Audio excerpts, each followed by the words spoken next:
day, everyone. Today we'll be talking about another topic, and this one is quite very interesting because I know all of you could definitely relate to it.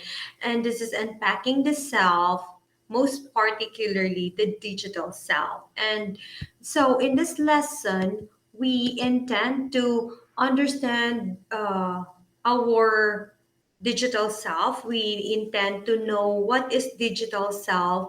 Also, we would want to understand the models that leads us to create the concept of a digitalized self, develop more critical analysis of how the digitalization has affected one's sense of self, and also we intend to identify the dangers of the overbearing digital self-expressions, as well as we would definitely want to develop ways to avoid the risks of a digitalized society, as well as we will recognize seemingly escape experiences as an expression of the self, and some more topics that has to do with our digital self. So first is that we need to uh, understand, or we need to know, what do we mean exactly by the digital self.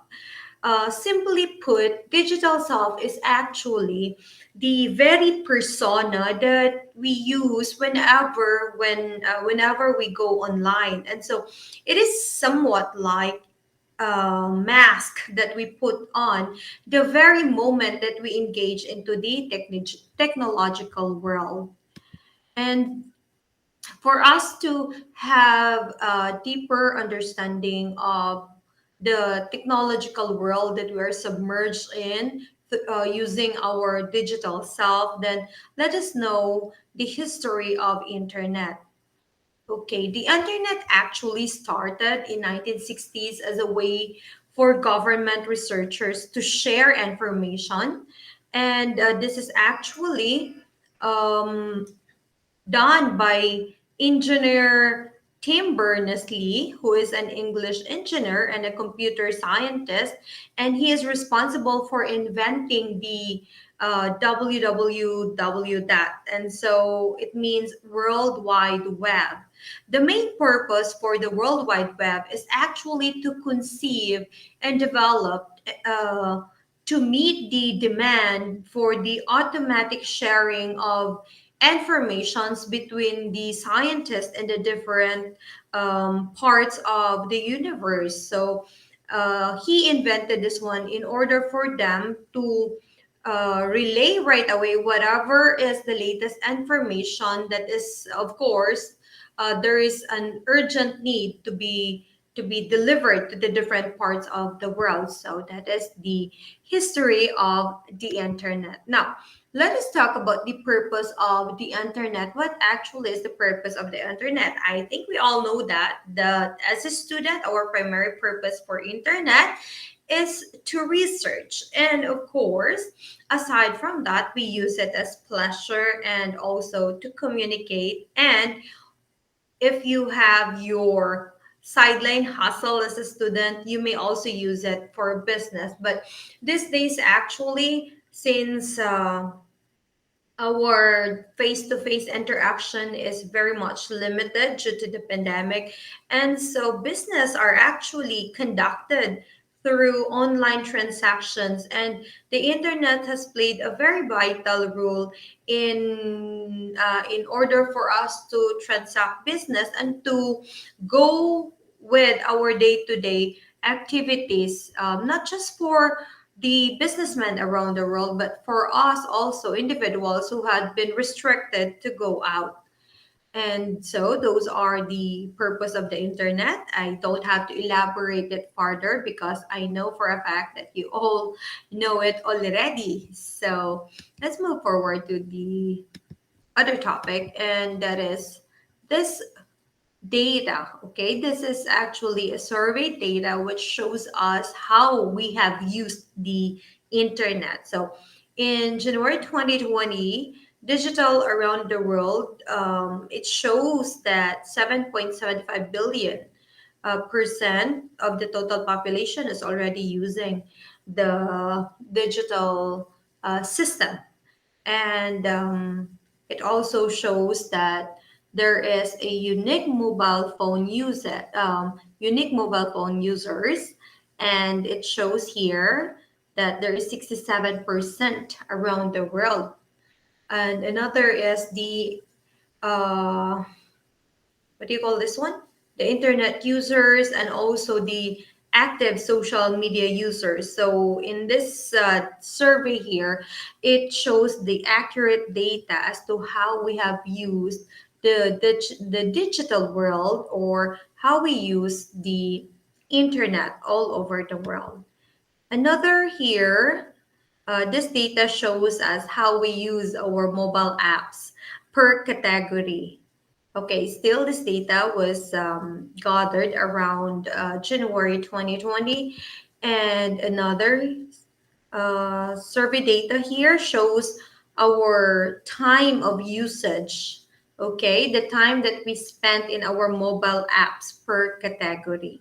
So if you could see, guys, almost all of our day-to-day activities has been involving the internet, and we even spend a lot of time each days in our different gadgets, devices, be it our laptops, computers, or most especially our mobile phones. And we use it, yeah, for pleasure, like for gaming, for sharing informations at the same time, and that is for communication. Or we use it for entertainment, wherein we watch videos, or we play games at the same time. And another is we just use it because we are bored and so we spend a lot of time scrolling through the different apps that we have downloaded in our gadgets, through the use, of course, of the internet connection. So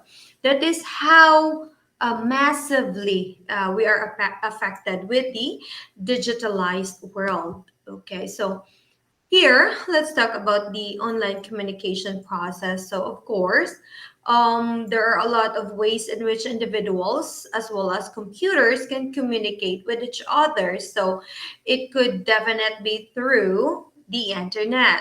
Now, just take note, of course, that we are blessed to have this kind of technology wherein we could communicate to individuals all over the world anytime, anywhere that we want. But please let us make sure also that we will avoid the said empathic failure, wherein there is a lack of understanding of another person's feelings or perceptions and thoughts. Why? Because we are so hooked up with our gadgets, and so we are no longer paying much attention to the person that is actually in front of us. And so it is important that when there is a need to put down our gadget, then we have to do so. So if you could see here in the illustration, the child is asking or is seeking attention from her parent, from her mom, but the mom is so busy with her gadget, with her phone. And so that is a big problem these days also. And it's not just also the mothers are hooked up into their gadgets. It's vice versa, actually, because sometimes kids are also so hooked up with their games, especially playing online games. And so when their parents are calling them, they wouldn't bother to listen because, again, their attention is so hooked up into their gadgets. So that is the a little bit fallback, okay, of the digital world. Now, let's talk about another thing that is, of course, of very important also when we talk about our digital self, and that is forming impression management. We're in our social media accounts. I know you have different accounts. You may have your Insta, your FB, and your WeChat, I think, or a Snapchat, or the TikTok, even Twitter. So a lot. There are myriad of social medias around us, and so we need to understand how we form an impression of ourselves in this digitalized world. So you may create an impression of yourself in a way that you put too much effort to control or to influence other people's perceptions. And that is why we are so fond of using filters, not in our photos. I mean, there's nothing wrong with wanting to look beautiful and presenting ourselves in a very presentable manner. What is wrong there is that when we filter so much of ourselves, the tendency is, I mean, of our face rather, the tendency is that we may be having some people might be having a hard time actually identifying us in person when there is a need to do so. Why is it? It is because obviously we use too much filter, and so it is so difficult already for us to be identified.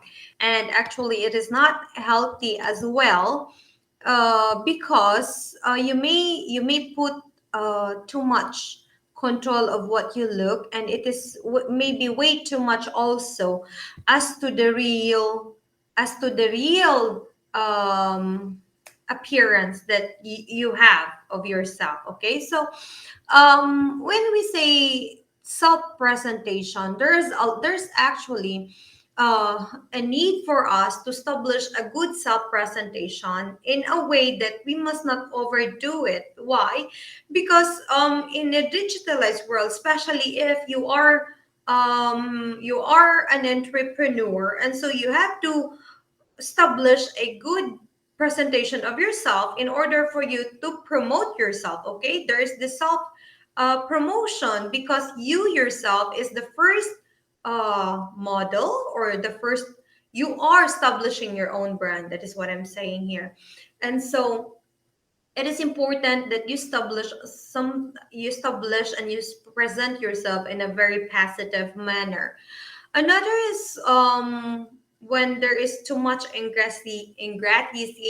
That's what I've mentioned a while ago, that you overly filtered your image, and so in reality it has become way far from the real you. Okay, so that is not good. It is good that we present ourselves in a positive way and in a very nice way. However, we must avoid too much filter of our physical appearance, because people might be shocked actually, and maybe even you yourself will be so shocked that you already look like an avatar. And because you are so vain, and you just simply don't care about it much. But mind you guys, there's a need for us to have a check from time to time. Okay, so another is, when you present yourself, it is also important that whatever you post in social media, especially that you guys are still students, and so some companies actually they use your social media in order to check your background. And so please make sure that whatever you post in your social media could not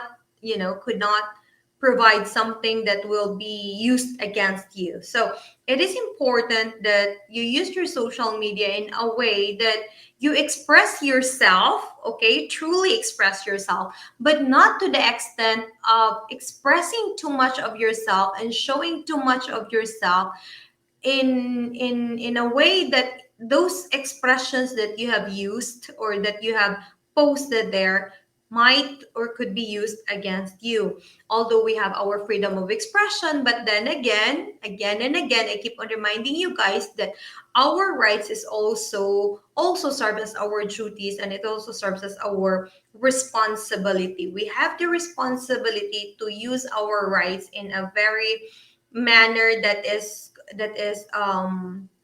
not excessive and not actually also abusive. Okay, so there, forming impression management. So actually we have discussed this one, and it is somewhat like what is being discussed of dermatological analysis, wherein the social media these days becomes our theater. And so we put costumes and we put too much of our appearance in order for us to appear good and look good, and there's nothing wrong about it. Okay, what is wrong there if you put too much hypocrisy of yourself? Okay, so just try to limit everything. Okay, so another important thing that we must know, I know already that perhaps you already know this one, but let me just remind you that when we say social media, it refers to, of course, a lot of websites, a lot of apps, and these are designed to allow people to share content quickly, efficiently, and in real time. And so once you post something there, just make sure that um, it is something that you wouldn't regret later on.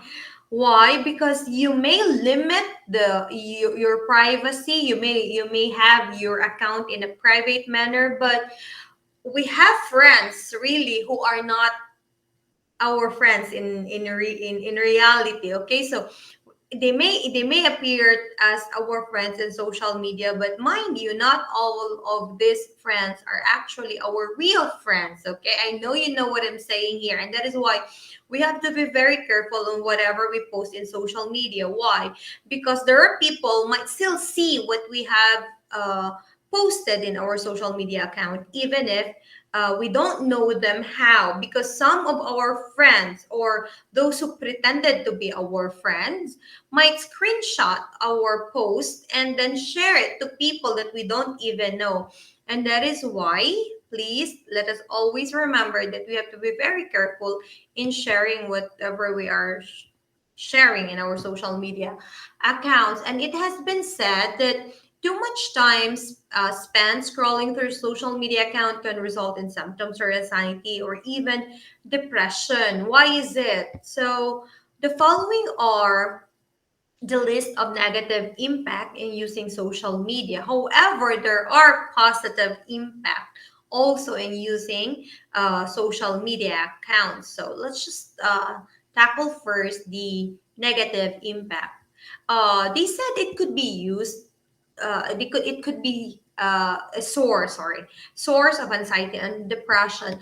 Actually, guys, in real sense, if people scrutinize it well, it is not a source of anxiety and depression. What really makes us depressed is our attitude. Okay, it is when we try to compare ourselves, because there's this social comparison. If we compare ourselves to others, if we compare ourselves to whatever our friends are posting online, let's say they might be posting their financial bliss, and as of the moment you are so poor because salary is not yet around, and then when you try to compare yourself to whatever blessings they may have, and so you become bitter, and so it leads you to perhaps anxiety and depression. But then, please let me correct this one. Social media is not the actual source of anxiety and depression, but it is your attitude. It is your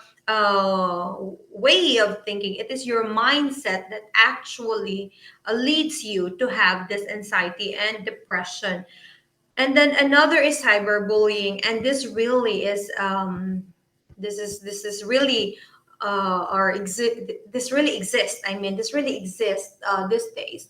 Cyberbullying is I know what it means. I know you know already what it means. And so we must be very careful when it comes to these things. We have to see to it that if we feel like we are being bullied, then we have to report this act, because it could lead to more damage, detrimental damages later on. And there is already a law, the anti cyberbullying law, and so this serves to protect us from those bullies in the internet. Okay, so whenever you are a victim of cyberbullying, just always make sure to report it right away, so that a necessary action will be given in order to stop this bullying. Another is it prevents our independence of thinking. It prevents our independence of thinking. Again, it has something to do with our attitude. It would vary if we would allow social media to dictate us, to allow social media to actually absorb us and influence us in a way that it will limit our capacity to think. Don't forget to click like and subscribe. Bye. Okay. Now, for number four, you have the reduced productivity, and this is true. I am sometimes, a victim of this one, and I am a willing victim because I voluntarily submitted myself to download these apps and use these apps and waste my time on those apps. So, guys, be very careful in your usage. Make sure that you would limit the use of these apps so that it would not waste too much of your time, and so it would not reduce your productivity. Another is threat to privacy. Okay, when we say threat to privacy, it still has something to do with our attitude. When we overshare, sometimes we are so overwhelmed, and so we overshare, and so we have to control ourselves. We have to set a limit as to what datas or what informations we would share online, especially guys, when you check in, when you go somewhere, make sure that you would do it in a very discreet manner, because sometimes you may not know it. People, maybe some people don't like you and you just don't know it, and they are your stalkers. And so once they know that you are in this particular place because you check in through your social media account, and they may know where you are, and they may follow you there and maybe do something that could be harmful, or if not even deadly to you. So be very careful in sharing too much information. So there is really a threat to privacy here. Even personal informations, because the moment that we create an account to any apps or to any social media accounts, we provide our personal informations, and so hackers are everywhere, and they may use our informations to steal our identity. There's already a lot of identity theft going on online all over the world, and so you have to be very careful also. And if you have these bank accounts, credit cards, or whatever accounts you may have, and there is this scam going on all over also, that they would pretend that they are from a particular bank, and they would ask some information from you, perhaps a one time pin, or perhaps they would ask some informations that are very private. So be very, very careful in divulging or disclosing these informations. So there, threat to privacy. Number six, it's incredibly addictive. Yes, it is. I myself would, I would admit that I'm guilty as charged. Okay, I've been addictive, especially when it comes to Netflix. I binge watch. Okay, and it really is reducing my productivity, because it consumed a lot of my time doing nothing but just watching. Okay, it is only good to binge watch when you are actually idle and you have nothing else to do. But if you have too much tasks, please make sure that you do your tasks first. You do your assignments, your projects. Okay, you have studied first for your quizzes before you indulge in binge watching, because it is incredibly addictive.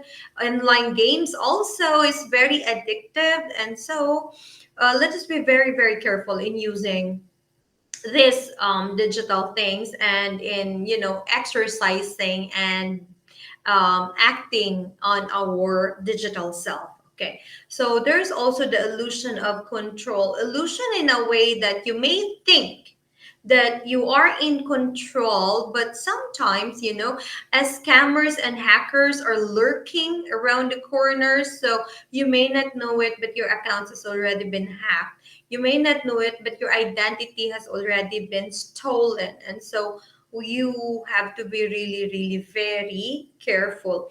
And there's also a fear of missing out. Okay, a fear of missing out, it's something like you always want to be on the fad. You always want to be in fashion. You would always want to be, you always want to know what is in. And so, there are a lot of challenges that is being posted. Okay, I myself have joined the black and white challenge. I sometimes go with the bandwagon effect, especially when I'm bored. So, guys, I want you to be very careful when you're bored. Please make sure that our fear of or our fear of missing out will not lead us astray. Because there was this, I don't know, a few months ago, there was this challenge. I forgot, wherein you are, there is this master thingy, and then he is asking his followers to do a particular challenge. And so, in order for us, because this people are so afraid to be marked as losers, and they're so afraid of their masters, and so they would do whatever challenge is being given to them, to the extent that it was already very violent, to the extent that it's already um dangerous and hazardous to their own health, physical health. And so we have to be very careful of that one. Now let's go, okay, to the positive impact of social media, because as I've said earlier, it's not just negativity. There are also a lot of positive impact of social media, because there's always the good side and bad side of everything. It's actually up to us on how to balance this thing. So on the positive side, we have number one, develop social awareness. Okay, it provides a social awareness because we are being well informed and being well aware as to whatever is happening around us. Second is it becomes our source of learning and teaching. Yeah, that's true. Basically, that is what we're doing here. We're having this online platform for our education to go on, regardless of being submerged into this pandemic. And third is it improves self-confidence. Yeah.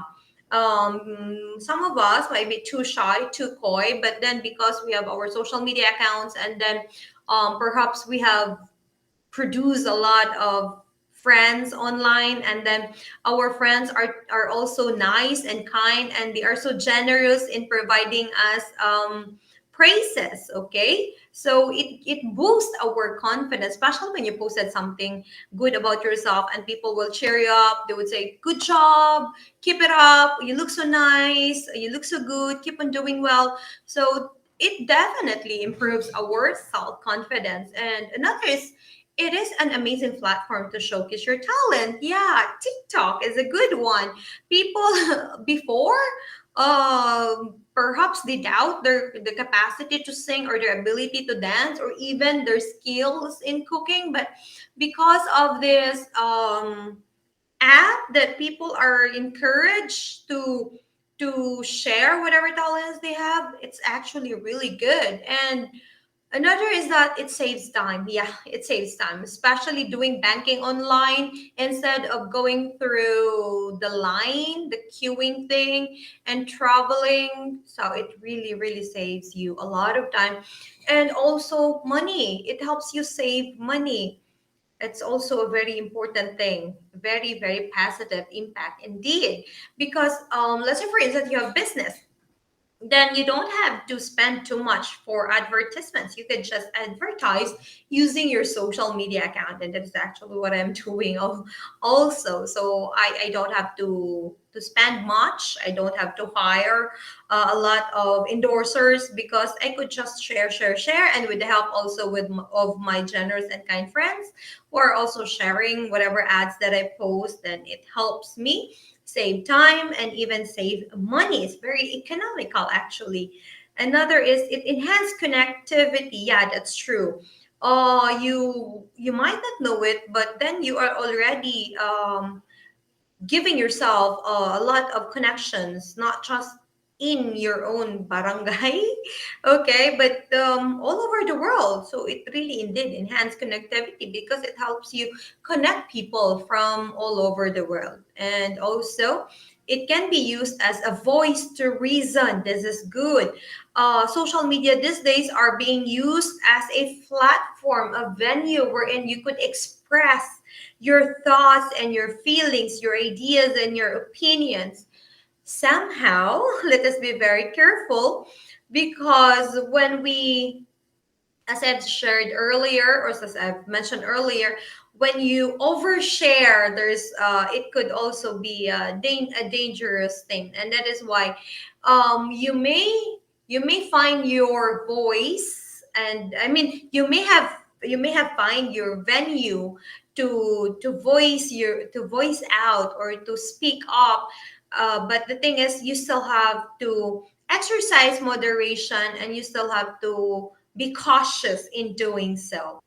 And number eight, it's a place for content discovery. Yeah, it is indeed a place of content discovery, because there are a lot of things that we do not know, but the moment when our friends share something through their social media, then it could provide us a lot of information that we do not know yet, and we could do the same as well. So it is also important, guys, that in sharing things through our social media, we have to make sure that what we share are healthy, what we share are really informative, and not just fake news, and not just, you know, toxic chismis gossip level thing. So let us try to be very healthy even in our social media accounts. And last also is it helps in getting help.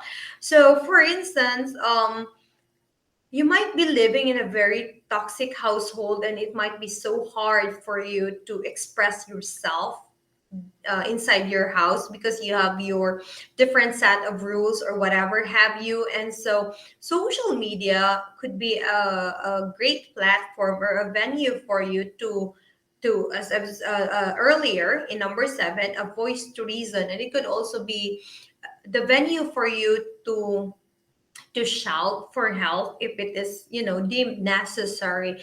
And so those are the list of positive impact of social media. And those positive and negative impact actually does not just provides impact to the youth. It actually affects us, even adults, okay, or, you know, people of old age. So here we have the tips on how to be a responsible digital citizen. So what do you mean by digital citizen? Well, actually, when we say digital citizenship, it can be defined as responsible interaction of an online user with his or her digital environment and digital communities. And as I mentioned earlier, I said as much as possible, let's try to be healthy even in our digital self. So there is what we call a cyber hygiene, and this refers to procedures taken by the online user in order to maintain and protect their online computer data and information to prevent theft and online corruption of data. So guys, make sure that you would, you know, change your password from time to time, and do not overshare your personal information as well, especially when you're, you know, I always remind my son when he's doing the online game wherein you're playing with different individuals. So you have to be very careful in sharing your informations. Okay, so there. The following are the digital citizenship guides. So of course, when we talk about digital commerce, it says that you have to be respectful and always have, you know, ask permission before you, you know, before you hit buy or you share something. And please do not be, what do you call them one? A joy minors, okay? So if you would really want to buy that thing, make sure that you have the money to pay for it, because people who are selling online, it's not that easy for them, and they are just really, some of them are just really working so hard in order to get to their day-to-day living, and to provide for their day-to-day needs. And so if you are not so sure, or if you don't really have the resources to pay for that thing, then do not hit buy. Then another is the digital downtime. So this is also important, that we have to remember to digitally disconnect and spend time with others. So make sure, okay, in our household, we see to it that during mealtime, when we are in the dining table, there is this rule with no gadget on the table. And so we spend our meal time really spending as a family and really chatting personally with each other. And I hope that you could practice that one at home. You would, and even when you meet with your friends, anywhere, when you hang out with your friends, I hope that you would, try to put your gadgets down and then just really have this casual verbal and actual communication with each other. Okay, then we have this digital etiquette. It applies to the real world actually, because you know our behaviors and I mean our behavioral standards to the digital world might be overrated in a way that we think that we are so free to do whatever we want because anyway you do it digitally. So we have to exercise, or we have to make our digital self work in a way that we observe digital etiquette also. It's just like whatever you don't want to happen to you in person as a real you in person, let us also make sure that we would not do that one to the digital self that we have. Okay, so the rule says that do not do unto others what you don't want others do unto you. It simply goes that do not do something in your digital world that you don't want to happen to your real self. Okay, so we really have to be very cautious, we have to be careful, and we have to exercise ethics. We have to be ethical in using our or in using and in exercising our digital self. So there. Then we have this digital health. So we have to know when to stay connected and we have to know when to turn off our devices. So as I've mentioned earlier, we really practice this thing that when it is mealtime, there should be no gadget on the dining table. So I hope that you would exercise that one at home. And when it is also your bedtime, okay, please make sure that you don't dwell too much so that you would really sleep, because chances are if you are still holding your phone with you, even if you're already in bed, you will be tempted to go online, to play, to scroll on your social media account. So the best thing to do is you place it somewhere. Okay, turn the Wi-Fi. But if it is, maybe it's a matter of life and death for you, and maybe you have a very important business, then you can just leave it on. But then just make sure that you have to take good care of yourself. You provide yourself with enough rest also. So digital health is also important. There should be a downtime for your digital self as well, in order to protect your physical self. Okay, and even your spiritual self as well. But good thing now these days is that digitally there are these apps that help us also to develop a good spirituality. So there, our spiritual self and our digital self are working together. Isn't it amazing? It really is, right? So then we have this thing, digital integrity. So we have to examine the source of the online information to determine credibility. So yeah, I mentioned a while ago that we have to be very careful in whatever we are sharing. Make sure that it is not a fake news.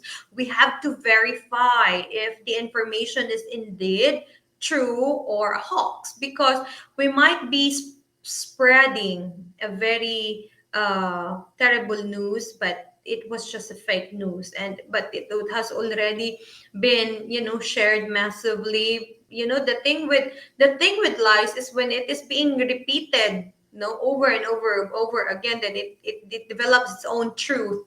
And that is a very very scary world to live in. Such particular, if you live on a world of lies, then who are you? Then you are no longer your good self, but you are definitely the liar persona, which is very negative. Okay, so again, digital integrity, we have to be careful, we have to be, resourceful at the same time to make sure that whatever we share online has credibility, it's all real, nothing is fake about it, or else you are spreading lies, and which is really not good. So there. Then we have digital literacy. Actually, when we say digital literacy, this should apply to everyone, regardless of their age, regardless of their gender, regardless of their um how would I say, profession. Okay, so if we have old folks at home and who are not so techy, because I myself is not tech savvy, but I'm trying so hard to learn. So let us help each other to be digitally literate, because it is very important for us to know and to identify which email is not an email that, contains virus that would that would uh, try to corrupt our gadget, or which email is not a scam that would just gather our personal information.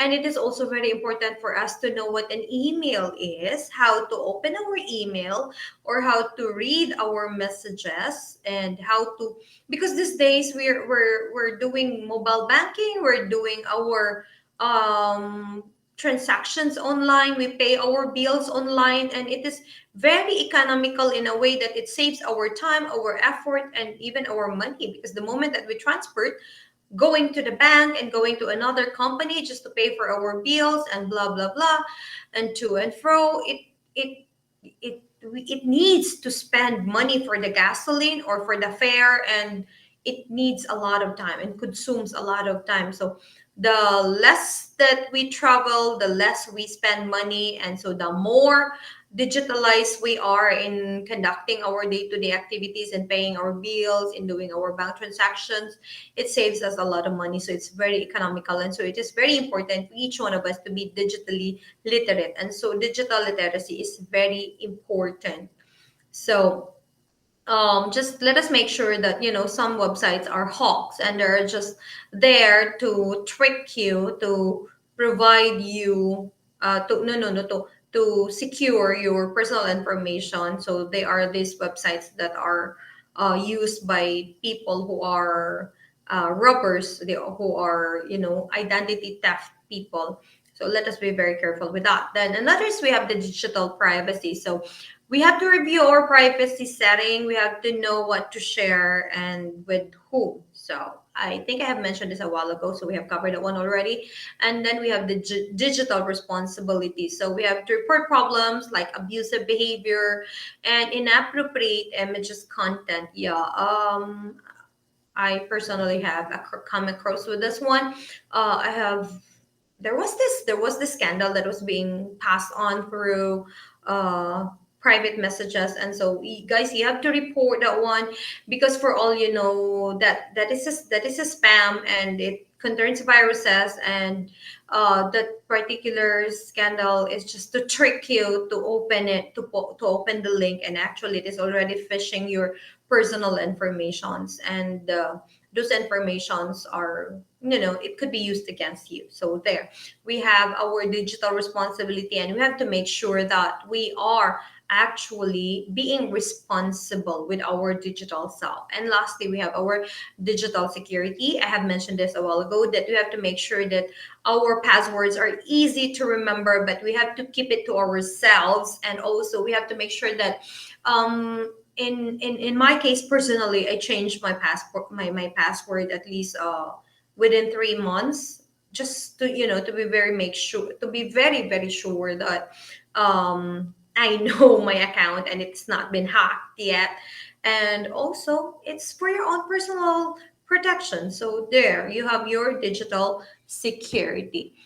Now let's move forward, and these are the tips for students, and actually for us generally. Okay, for us digital citizens, we have to No, the laws that governs us, because different countries, different laws. So we have to be very sure that we know those laws. And also with friends, so let us make sure that the people that we added are good individuals, that we could consider them really as friends. And so if you have a lot of friends in your accounts in which you don't actually interact with, I suggest that you would remove them from your friends list because they are not actually your friends. Okay, so you have to be very careful with that one. Then when we say reputation, guys, it has something to do with actually whatever you post online, because sometimes, as I've said earlier, especially that you guys are still a student, so who knows that sooner or later your employer, when you apply for a job, your employer will use your social media to actually check on you, to do a background check on you, and it might provide you a negative reputation of yourself. And so we have to be careful as well. And then we have bullying. Yeah, that has been covered earlier. So we have to be very careful. If there are any act of bullying, we have to really report it right away to the proper authorities. And then manners. Yeah, we have to observe good manners and etiquette. That is what I've mentioned a while ago, that you have to see to it that you really are acting in a way that you would want others to act towards you as well, like just be nice, even if it is already your digital self. It is free to be nice, guys. Okay. Talk privacy, and then questions, and then accounts, and then we have the unplug. I think these things are being repetitive already because that has been covered by our previous slides. So let us move forward to the next slide. And this is a guidelines for kids. Okay, if you have siblings at home, or if you yourself is already a parent, so these are the social media tips and guidelines that you have to follow. Actually, I just googled that one, so you could do the same for you to learn a lot as to how you go along with your kids, how to train them, and also how to guide them on how to use their social media accounts. As for me personally, I only allow my son to use TikTok and YouTube, and then I am checking it from time to time as to whatever the content that he is viewing, and also his Facebook and Instagram account. I am in control of that one, so I'm checking whatever he is doing there, who as to whoever he is interacting with in his social media account. So it is very very important as parents that we know what our kids are doing, and we should know also that who are these individuals that they are dealing with, and we have to remind them from time to time to keep their personal informations private, especially especially your locations and everything that is very personal. You have to remind your kids that it is not good to share those informations, especially to people that you just met online, that you don't know them personally. So there, those are the social media guidelines for the kids. So, with regards to social media usage, a very common question has been asked: does social media really make us sad? So, this study, Generation Validation, the role of social comparison in use of Instagram among the emerging adults, has been conducted, and the results suggested that social media comparison in Instagram and okay. The social comparison on Instagram has actually been mediated the relationship between self-worth contingent on approval from others and self-esteem, and that self-worth contingent on approval from others plays a significant role in the relationship between Instagram use and social comparison on Instagram. So, if I mean to answer the question, if social media really makes you sad, then the answer there in this study says that no, it is really has something to do with your attitude, with your personal attitude towards using your social media accounts, and that Instagram or um, the use of Instagram alone does not really make you sad. So there. Another study that has been conducted is this one. This it has something to do with the use of Facebook, and the question has been asked: does Facebooking make us sad? So this study is hunting a relationship between Facebook use and the depression among the Filipino adolescents. And the result for this one in this study, utilizing a descriptive correct correlational research design, the researchers found that there is no significant association between the respondents' level of depression and the use of Facebook.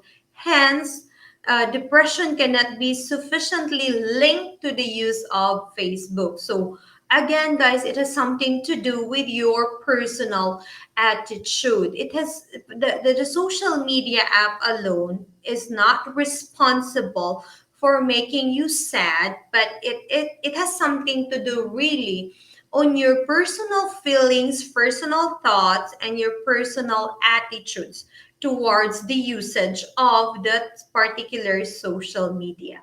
So that is the digital self, and I hope that we have learned a thing or two about our digital self. And let us always remember that we have to use social media in a proper manner.